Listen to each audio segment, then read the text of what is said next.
દોષ મુક્તિ ત્રણ પ્રકારે થાય. પ્રભુ આપણને દોષ મુક્ત બનાવે, સદગુરુ પણ આપણને દોષ મુક્ત બનાવે અને આપણી જાગૃતિ પણ આપણને દોષ મુક્ત બનાવી શકે. રોજ પ્રભુની પાસે જઈએ છીએ, પ્રભુની પાસે જઈએ છીએ, આંખોમાંથી આંસુની ધાર રેલાય છે કે પ્રભુ તારો હું ભક્ત અને મારામાં આટલા બધા દોષો હોય એ તને મંજૂર છે?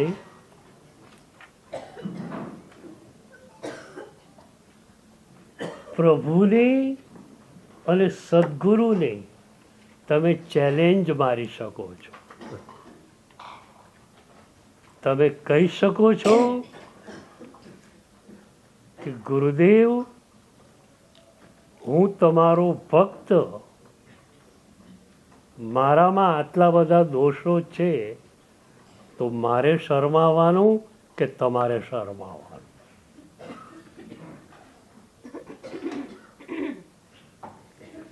તમે જો સમર્પિત છો અને તમે દોષ મુક્ત ન થયા તો જવાબદારી ગુરુ ચેતનાની છે.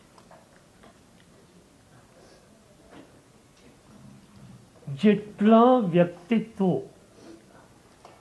સદગુરુ ચેતનાને સમર્પિત થાય, સદગુરુ ચેતનાનો કોલ છે, હું તને દોષ મુક્ત બનાવીને જ રહીશ.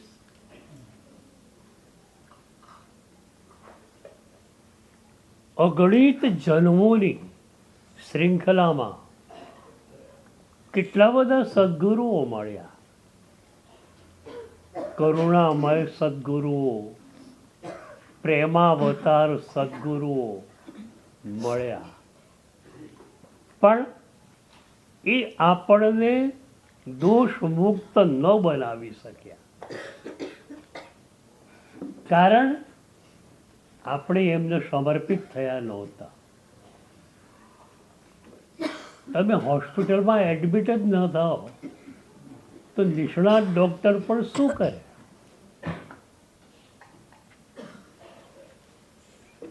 એકવાર તમે સમર્પિત થઈ ગયા,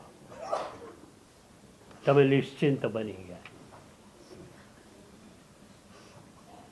Then you have not to do anything absolutely. પછી તમારે કશું જ કરવું નથી. જે પણ કરવું છે અમે કરીશું.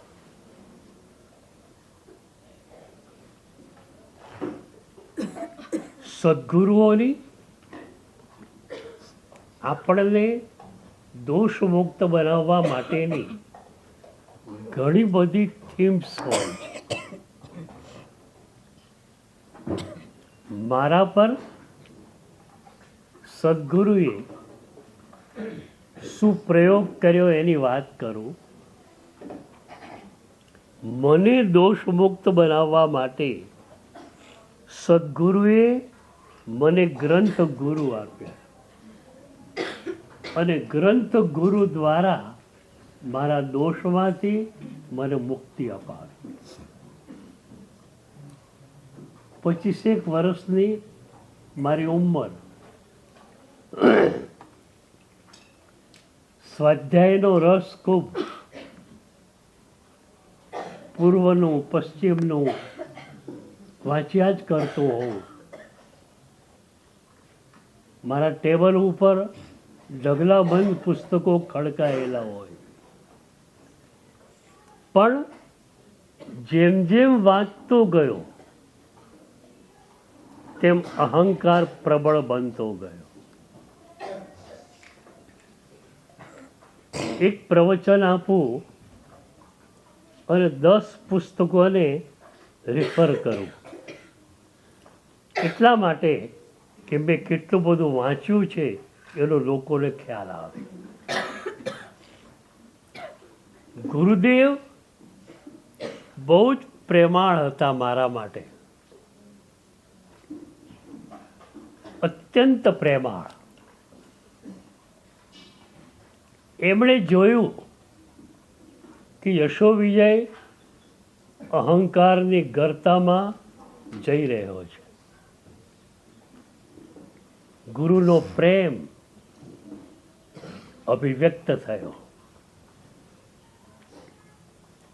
ગુરુદેવે મને બોલાવ્યો, મને પૂછ્યું કે તું આટલા બધા પુસ્તકો વાંચે છે તો હરિભદ્ર સુરી મહારાજ સાહેબને તે વાંચ્યા? મેં કહ્યું ના સાહેબ, વાંચ્યા નથી. એમણે મને આજ્ઞા કરી એ ગ્રંથોને તું વાંચ.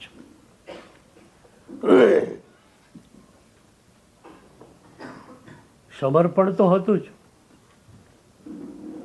ગુરુદેવની આજ્ઞાને સ્વીકારી ફરી મેં પૂછ્યું, સાહેબજી એમના ગ્રંથો તો ઘણા બધા છે, પહેલો ગ્રંથ કયો વાંચું? ત્યારે ગુરુદેવે કહ્યું, સૌથી પહેલા તું યોગ બિંદુને વાંચ.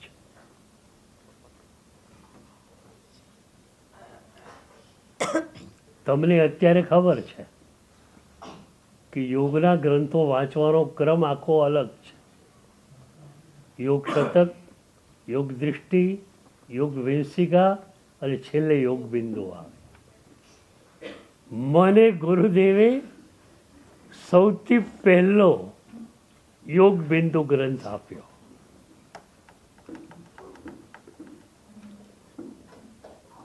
અને એ ગ્રંથમાં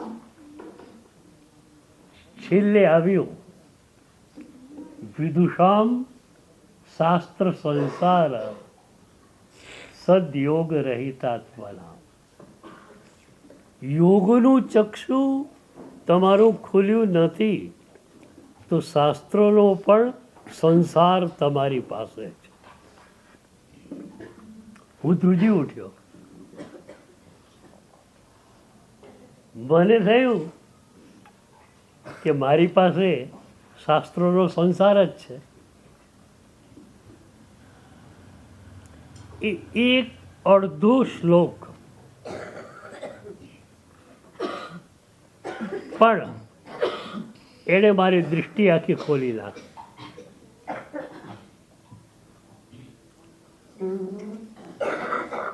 હવે શબ્દોનો સંસાર ઊભો નથી કરવો, વિચારનો સંસાર ઊભો નથી કરવો, અનુભૂતિની દુનિયામાં જવું છે. એ વાત ત્યાં નિશ્ચિત કે માત્ર શબ્દ કે માત્ર વિચાર એ મારો વિષય નથી. મારો વિષય માત્ર અનુભૂતિ છે. એક જન્મ મને મળ્યો છે, એ જન્મની અંદર મારે મારી અનુભૂતિ કરવાની છે. હરિભદ્ર સુરી મહારાજ સાહેબ આજે પણ મારા ગ્રંથ ગુરુ છે. આપણે ત્યાં ગુરુઓની બે પરંપરા, જીવંત સદગુરુ અને ગ્રંથ સદગુરુ. તમને બધાને પણ તમારી સજ્જતા પ્રમાણે તમારી જન્માંતરીય સાધનાના સંદર્ભમાં એક ગ્રંથ ગુરુ આપે અને એ ગ્રંથને તમે ઘૂંટો, એવી રીતે તમે ઘૂંટો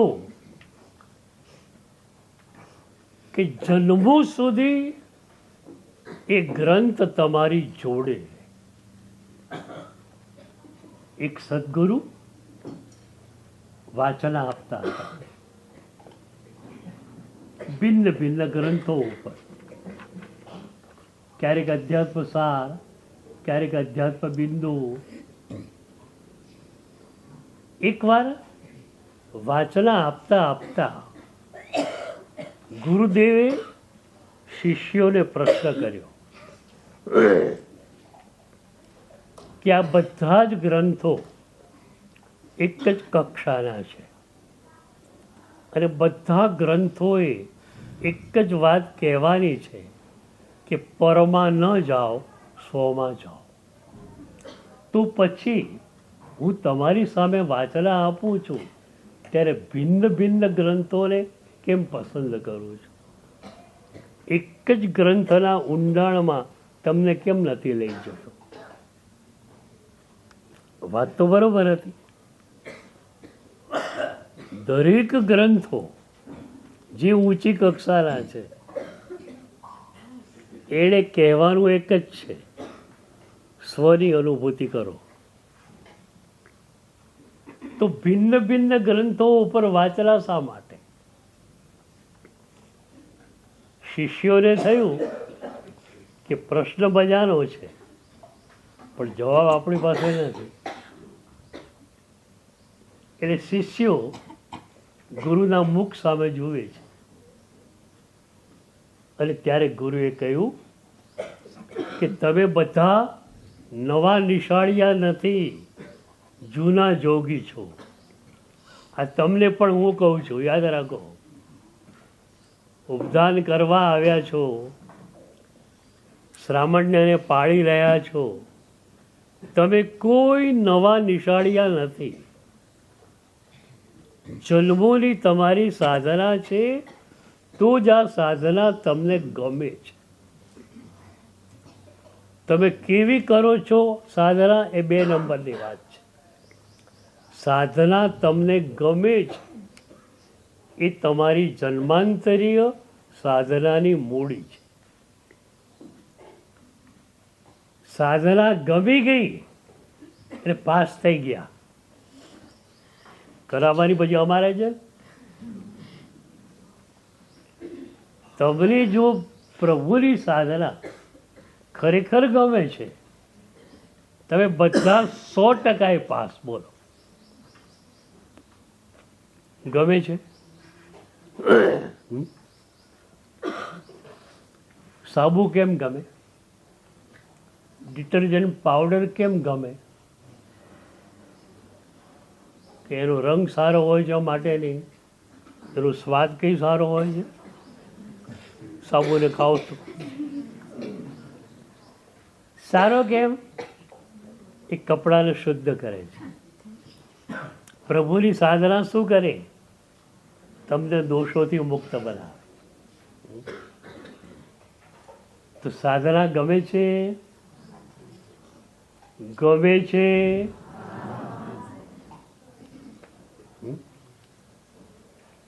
રાગદ્વેષ વધારે ગમે કે સાધના વધારે ગમે?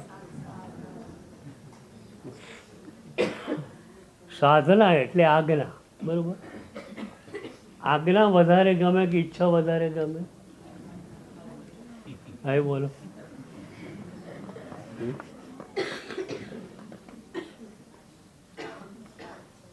તમને ખબર છે આ પ્રભુની આજ્ઞા છે, છતાં એ આજ્ઞાની વિરુદ્ધ ઈચ્છાની પૂર્તિમાં જાઓ છો. એનું કારણ શું થયું? કે આજ્ઞા કરતા ઈચ્છા વધારે ગમે છે. એટલે સાધના ગમી કહેવાય?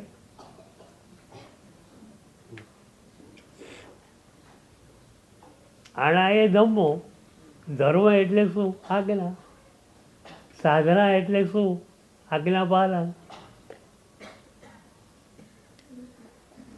તો તમને સાધના ગમી, 100% તમે પાસ. પછી સાધના કઈ રીતે ગોઠવવી એ અમારો વિષય છે. ગમી ગઈ, તમે સદગુરુ પાસે જવાના. સદગુરુ એપ્રોપ્રિએટ સાધના તમને આપશે. એ સાધના ગોટાવર આવશે. બધું કરશે સદગુરુ. 1% એફર્ટ તમારો છે. કે સાધના તમને ગમી. 99% ગ્રેસ પ્રભુની બાજુથી છે. દુનિયામાં કોઈ એવી ઓફર આવે કે 1 લાખ તારા 99 લાખ મારા, તું કરોડપતિ. પ્રભુની આ ઓફર છે. 99% ગ્રેસ, 1% એફર્ટ.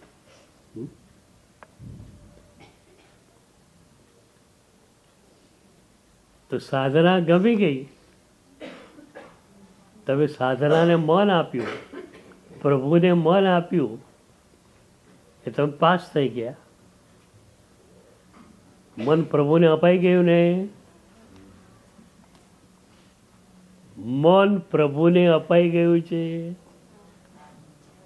કે ઈચ્છાઓને અપાયું છે?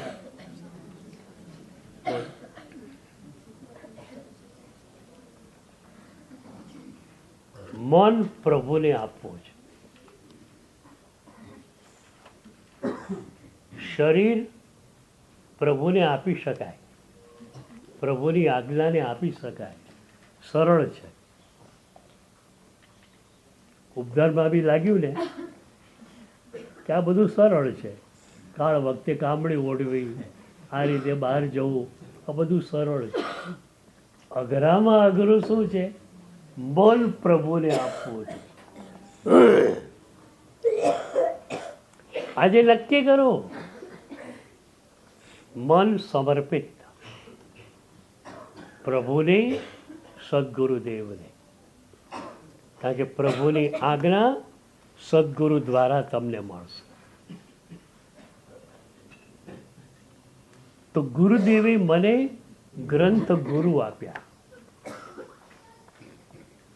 અને કલાપૂર્ણેશ્વરી દાદાએ મને બીજા ગ્રંથ ગુરુ આપ્યા, દેવચંદ્રજી મહારાજ. રાજસ્થાનમાં જાલોર જિલ્લામાં જસવંતપુરાની બાજુમાં કલાપુરા ગામમાં સાહેબનું છેલ્લું વંદન થયું.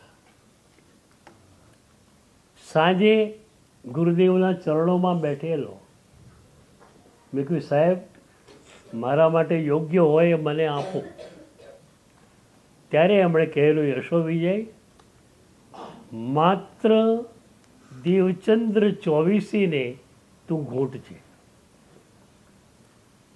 ભગવાનની પૂરી સાધનાનું હાર્દ તને એમાંથી મળી જશે. એટલે એક મહાન ગુરુએ મને બીજા ગ્રંથ ગુરુ આપ્યા, દેવચંદ્રજી મહારાજ. આજે મારી પાસે 2 ગ્રંથ ગુરુઓ છે, હરિભદ્રાચાર્ય અને દેવચંદ્રજી મહારાજ. અને એ બંને પ્રભુનો માર્ગ એટલું તો ખોલીને સ્પષ્ટ રૂપે બતાવ્યો છે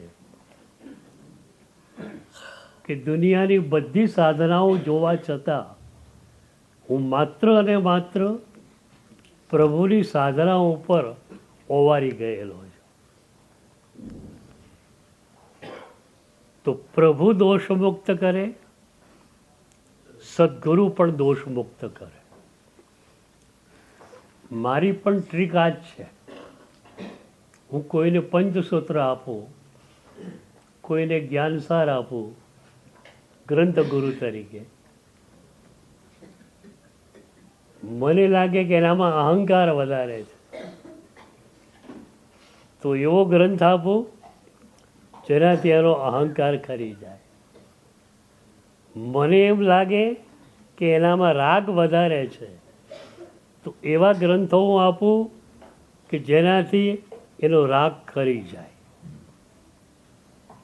એને ઉત્તરાધ્યાયનનું એકાદ અધ્યયન આપી દઉં, કાપિલીય અધ્યયન, જેનું પ્રસિદ્ધ સૂત્ર છે, ઓ શિણેહ કરે. જેટલા સ્નેહ કર તત્વો છે એ બધાની સામે અસ્નેહ. તલવાર રાખવાની, સંયમની તલવાર હાથમાં રાખવાની. જ્યાં સ્નેહ થાય એવું છે તલવાર ચલાવો.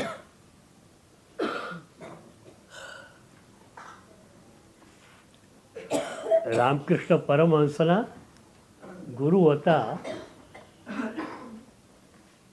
તોતા સ્વામી. રામકૃષ્ણ પરમહંસ માના ભક્ત હતા, માની પૂજા કરતા. કાલી માની. હવે ગુરુની ઈચ્છા થઈ કે આલંબન યોગમાંથી એને અનાલંબન યોગમાં લઈ જવો છે. આલંબન યોગમાં પ્રભુનો શબ્દ, પ્રભુનું રૂપ આપણી સામે હોય છે અને આપણે નિર્મળ થવાની કોશિશ કરીએ છીએ. એ આલંબન ધ્યાન ઘૂંટાઈ જાય પછી તમે બેસો અને ધ્યાનમાં હો છો. વિશેષ આલંબનની તમારે જરૂર પડતી નથી. એ અનાલંબન ધ્યાન. તો તોતા સ્વામીની ઈચ્છા હતી કે આલંબન યોગ એનો પરિપક્વ થઈ ગયો છે, હવે મારે એને અનાલંબનમાં મૂકવો છે. તો અનાલંબનમાં મૂર્તિનું આલંબન નહીં આવે. તો રામકૃષ્ણ પરમહંસ કહે છે કે કાલી માની મૂર્તિ એટલી બધી મારા મનની અંદર છવાઈ ગયેલી છે કે હું કંઈ પણ વિચાર કરું, ધ્યાનમાં બેસું એટલે કાલી મારી મૂર્તિ એ સામે આવી જાય. તોતા સ્વામી કે આ નહીં ચાલે, અને આલંબનમાં તારે જવાનું છે, હવે મૂર્તિનું આલંબન નહીં. પણ પરમહંસ કહે છે ભાઈ આવી જ જાય છે મૂર્તિ, શું કરવું? ત્યારે તોતા સ્વામીએ કહ્યું તલવાર રાખ અને મૂર્તિ આવે તો ઉડાવી દે. તો કે તલવાર ક્યાંથી લાવું? તો કે મૂર્તિ ક્યાંથી લાવે છે?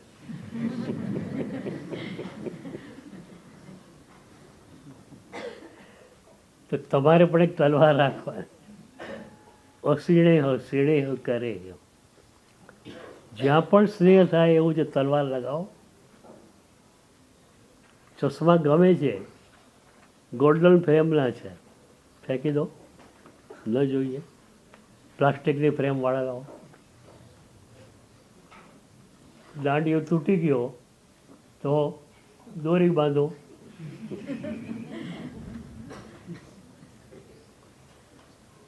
ડેલાવાળા રામસુરી મહારાજ સાહેબ બહુ જ મોટા ગીતાર્થ આચાર્ય ભગવાન. એકવાર એક ભક્ત સાહેબ પાસે આવ્યો. એણે જોયું સાહેબના ચશ્માની એક દાંડી નીકળી ગયેલી. તો સાહેબે ત્યાં દોરી બાંધેલી અને દોરીને આમ કાન પર વીંટાળે. પેલો ભક્ત તો છપ થઈ ગયો. આટલા મોટા આચાર્ય ભગવાન અને એમની ચશ્માની ફ્રેમ આવી. સાહેબ છે ને એવા સંયમ મૂર્તિ હતા કે એમના શિષ્યોની પણ હિંમત નહોતી કે સાહેબને કે સાહેબ નવી ફ્રેમ લાવી. ઝાટકી કાઢે. કેમ? આ ફ્રેમ ઉપર રાગ કરવાનો છે. આ કાચ બે જરૂરી છે જોવા માટે. ફ્રેમનું શું કામ છે? ફ્રેમ પર રાગ કરવો છે. એટલે એક પણ શિષ્ય બોલી શકતો નહોતો કે સાહેબ નવી ફ્રેમ. આ ભક્તિ જોયું, છપ થઈ ગયો. એક નાના મારા સાહેબ પાસે બેઠો અને વાતમાં વાત કાઢી સાહેબના ચશ્માનો નંબર શું? ચશ્માનો નંબર મળી ગયો. પેલો ભક્ત ચશ્માવાળાને ત્યાં ગયો અને સરસ મજાની ગોલ્ડન ફ્રેમ લીધી અને એમાં ચશ્મા ગ્લાસ બીડાવી લઈ લાવ્યો.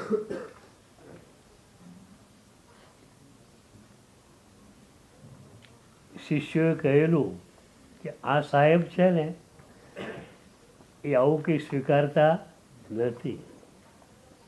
તું ભાગ્યશાળી હોય અને તારા ચશ્મા સ્વીકારે તો ભલે, બાકી સાહેબ રિજેક્ટ કરી દેશે. એટલે પેલું ગભરાતો હતો, ગભરાતો આવ્યો, બોક્સમાં ફ્રેમ મૂકેલી, સાહેબને અર્પણ કરી. સાહેબ કે શું છે? સાહેબ આપણા ચશ્મા છે નવા. બોક્સ ખોલ્યું, ગોલ્ડન ફ્રેમ. કેમ? સાધુને તારે નીચા પાડવા છે? અમારી ફ્રેમ શું ખોટી છે? તારી ફ્રેમ લઈ જા, મારે નથી જોઈ. આટલી જાગૃતિ. તો હું પણ રાગ દશા જેની પાસે હોય એને આવા સૂત્રો આપું. દ્વેષ હોય જેનામાં એને અલગ સૂત્રો આપો. અને એક વાત બાય ધ વે કહું, તમારી સ્વાધ્યાયની ડાયરીમાં આવા સૂત્રો લખો. કદાચ રાગ દશા આવી પણ જાય તો રાગ દશાને નિતારે એવા શ્લોકોનો એક સંપુટ હોય. દ્વેષ ક્યારેક આવી જાય, તિરસ્કાર કે ઈર્ષા આવી જાય ત્યારે એને કાઢે એવો એક શ્લોકોનો સંપુટ હોય. અહંકાર આવે ત્યારે એને કાઢે એવો એક શ્લોકોનો સંપુટ.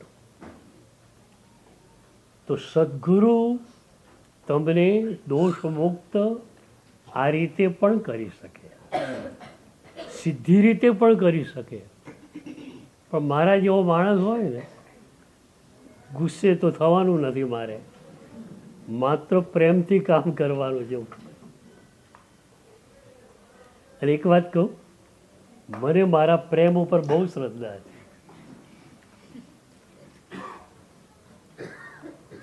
હું ઘણીવાર કહું કે સદગુરુ પ્રત્યે તમને પ્રેમ છે, પ્રભુ પર તમને પ્રેમ છે, તો પ્રેમની નિશાની શું? નિશાની એક જ, એને ગમે તે કરવું, એને ન ગમે તો ન કરવું. અત્યાર સુધી તમે એક સૂત્ર રટ્યા છો, મને આ ગમે, મને આ ફાવે, મને આ નહીં ગમે. હવે કાનો ઉમેરી નાખો, માને આ નહીં ગમે. સમજી ગયા? નિમિત્ત મળી ગયું.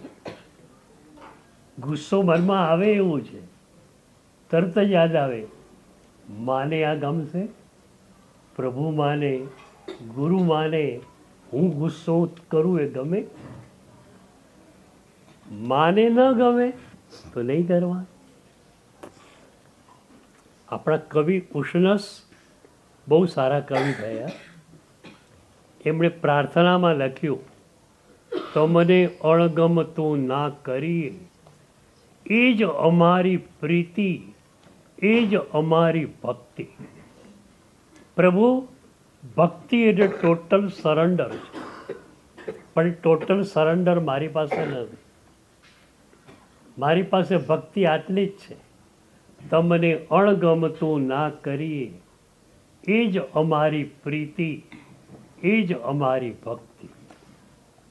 બોલો, આટલું નક્કી છે? પ્રભુ માને, ગુરુ માને, ન ગમે એ ન કરો,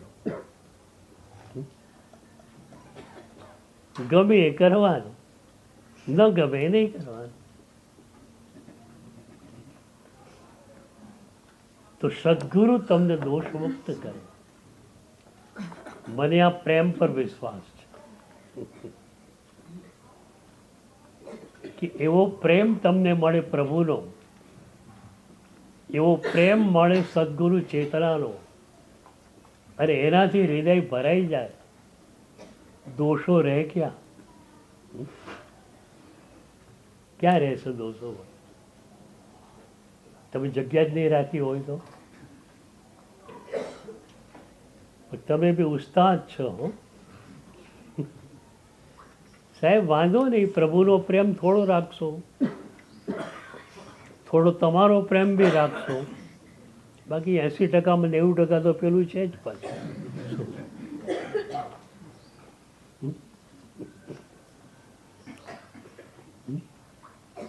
બરોબર. પ્રભુના કેટલા ટકા? કેટલા ટકા? 5-10. ગુરુના કેટલા? અને રાગ દ્વેષના કેટલા?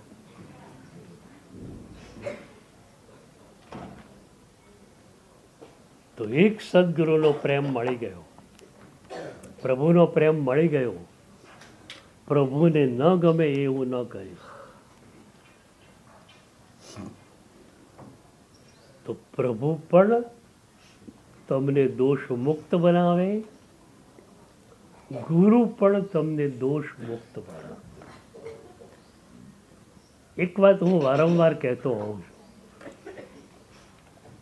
કે સદગુરુની વેદનાનો તમને ખ્યાલ આવે છે? તાવ દીકરાને હોય, ચિંતા માને હોય. દીકરાને કોઈ ચિંતા નથી, ટાઇફોઇડ છે કે મલેરિયા છે, જે હોય તે, દીકરાને કોઈ ચિંતા નથી. તાવ દીકરાને છે, ચિંતા માને છે. એમ દોષ તમારામાં છે, વેદના અમને છે. આ ગુરુની વેદનાનો સ્પર્શ થયો, બોલો થયો?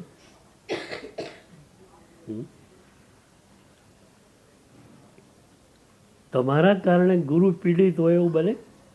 બોલો.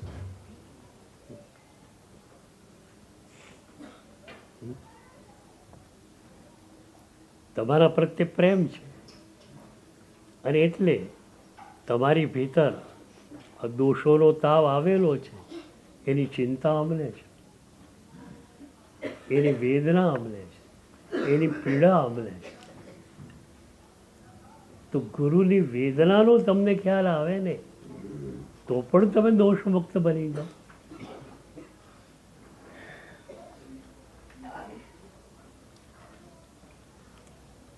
આમ અમે લોકો આનંદથી પૂર્ણ છીએ,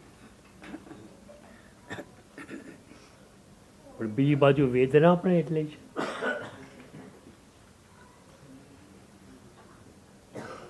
તમને લીધા તમારી જવાબદારી છે,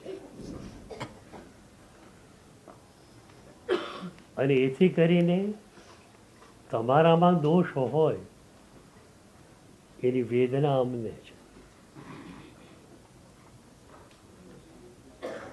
દોષને ધોવાની પણ કોશિશ કરીએ છીએ, પણ ફરી ફરી એ જ દોષમાં તમે જાઓ અને ક્યારેક લાગે કે તમારા દોષને કેમ દૂર કરવો એ સમજાતું નથી, ત્યારે અમારી વેદના એકદમ પૂર બહાર ખીલી, અત્યંત વેદના હોય છે. એ વેદનાનો સ્પર્શ થાય, તમને પ્રેમનો સ્પર્શ થાય તોય વાંધો નહીં, અને ગુરુની વેદનાનો સ્પર્શ થાય તો પણ વાંધો નહીં.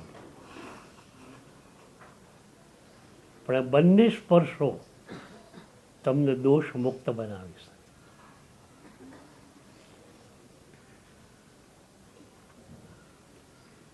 એટલે અમારી બાજુથી પૂરી તૈયારી છે.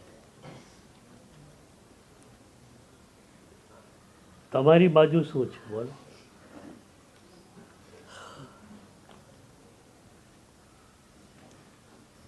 આજે વિચારજો, આજે રાત્રે ઊંઘ ના આવવી જોઈએ, વિચારો, રડો. કાલે આપણે આના ઉપર વધારે ચિંતન કરીએ કે ગુરુનો પ્રેમ, ગુરુની વેદના, આ બંને ઉપર કાલે આપણે ફરીથી વિચાર